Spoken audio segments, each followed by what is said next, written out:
Thank you, Ambassador Babe from Maldives, for your kind introduction. Please, let's be seated.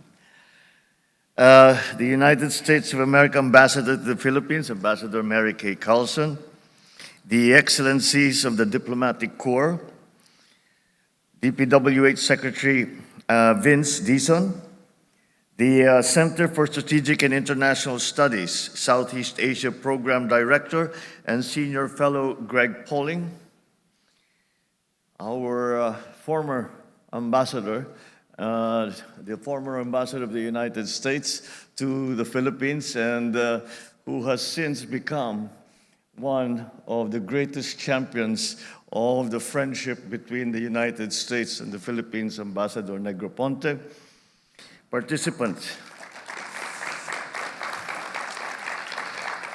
All the participants in this CSIS Manila Strategy Forum, my fellow workers in government, distinguished guests, ladies and gentlemen, good morning.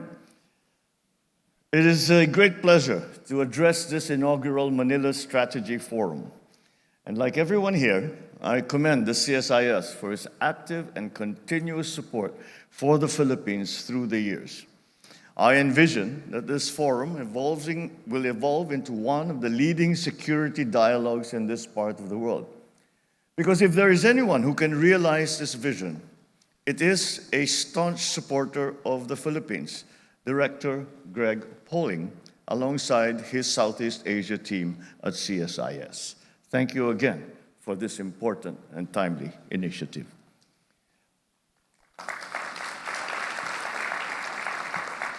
And I say timely because I continue to believe that the Indo-Pacific remains the most consequential region for the world. And we, the Philippines, are at the forefront, at the front line of it all. It is only fitting that key security forums are centered in this part of the world. In this light, we can see the strategic value of our relationship with the United States and its increasing significance in the region. Allow me, therefore, to speak on the Philippines-United States relations this morning. During my recent visit to Washington, I heard one word that was repeatedly used to describe these current times. That word was interesting. I think the CSIS, being based in Washington, as well as our Philippine ambassador to the United States, who is here this morning, can attest to how interesting the political landscape there is today. All of us here know and have heard the diplomatics speak, but to be more precise, these times are immensely challenging. Some may say unpredictable, bleak, but always gripping and eventful. This is true not only for the United States, but for the rest of the world as well. It was certainly a great event for me to officially meet President Donald Trump and key U.S. officials with so much at stake. Regardless, it was an honor to be the first Southeast Asian leader to meet him at the start of his second term. Now, midway into my term, having seen our cooperation with the United States reach new heights, I can say with confidence that the Philippines-United States relations remain a beacon of stability. This is true not only today, but it certainly will be true for the years to come. Together, we continue to stand firm on solid ground. It is a testament to the depth and breadth of our relationship spanning more than a century of shared history. When a major power shifts its weight, however, the effects are inevitably felt by all. These are times when the United States is rethinking its role in the world, rightfully so. It is clear, however, that alliances and partnerships remain important. My hope is that as the United States progresses with its own changes internally, we come to the inevitable conclusion that its significant role in the world cannot be easily replaced, and that its continued engagement in global affairs benefits all, including the United States itself. There are big changes afoot in the Indo-Pacific as a result of decades of globalization and the upward mobility of Asian societies. These positive transformations are largely derived from decades of what has been called Pax Americana and the creative forces of the American private sector, the cultural and educational reach of American institutions and its people, and the compelling vision of the American dream. But the road is turning, and I want to deliver this clear message to the United States. The place of the United States is here with us in the Indo-Pacific. It will be crucial to the free and open nature of our region that your vigor, inventiveness, and resilience, essential drivers of the great American nation, continue to play a leading role in nurturing a strong and peaceful Indo-Pacific. That being said, I would like to make 3 points to characterize Philippines-United States relations as they stand. First, the Philippines-United States alliance serves the regional interest of upholding the rule of law and maintaining peace, security, and prosperity. Secondly, our joint economic security complements our mutual defense. And third, the alliance has stood the test of time and will continue to progress in response to emerging challenges.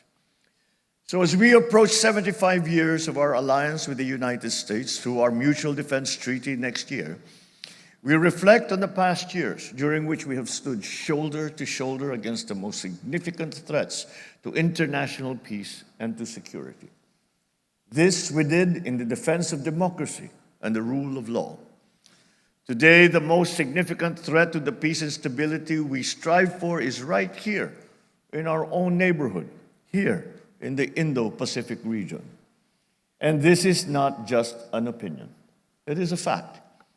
We in the Philippines can say this with certainty because we face the threat every single day. Our government vessels and fisherfolk continue to be harassed in our own waters, and we remain on the receiving end of illegal, coercive, aggressive, and dangerous actions in the South China Sea. This September is Maritime and Archipelagic Nation Awareness Month here in the Philippines. And we strongly believe that the protection of our marine resources and heritage is underpinned by a strict adherence to the rule of law. We always thank the United States for its support in enhancing our maritime domain awareness and boosting our maritime security efforts. During U.S. Secretary of Defense Pete Hegseth's visit to Manila last March, we committed to boosting defense industrial cooperation with the United States in areas such as production of unmanned systems, energetics, ship and aircraft maintenance and repair. The Philippines continues to build its resources to be an effective partner to the United States, a significant contributor to our mutual defense. And this brings me to my second point. Strengthening our common security requires strengthening our economies. Simply put, we do not take our mature security alliance as a license to remain on autopilot, to be complacent. We are committed to pursue our growth targets and provide better opportunities for our people, ensuring that economic strength and resilience deliver the dividends for enduring stability and security. A few months ago, we signed a grant agreement with the United States Trade and Development Agency for the development of a 155-kilometer freight railway connecting key ports of Subic, Clark, Manila, and Batangas. Many other areas are ripe for further economic cooperation between our countries, including ensuring semiconductor supply chain resilience, refining critical minerals, and developing civil nuclear power capabilities. Cooperation in these areas makes sense not only economically, but also strategically in support of our shared security. And this brings me to my last point. The alliance of the Philippines and the United States has reached a necessary and natural progression towards trilateral and minilateral, multilateral engagements, building individual and collective capabilities to address common challenges. Because today's challenges are not bound by borders. Because of that, cooperation is absolutely essential. We have a growing trilateral partnership with the United States and Japan, under which we held a maritime dialogue last December and a national security meeting last May.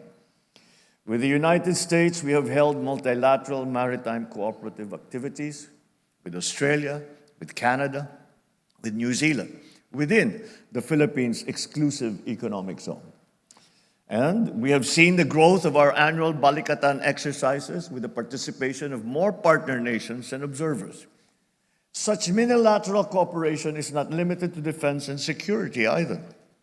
The railway project mentioned earlier is one of the infrastructure projects under the Luzon Economic Corridor, an initiative that has received significant support from Japan and the United States.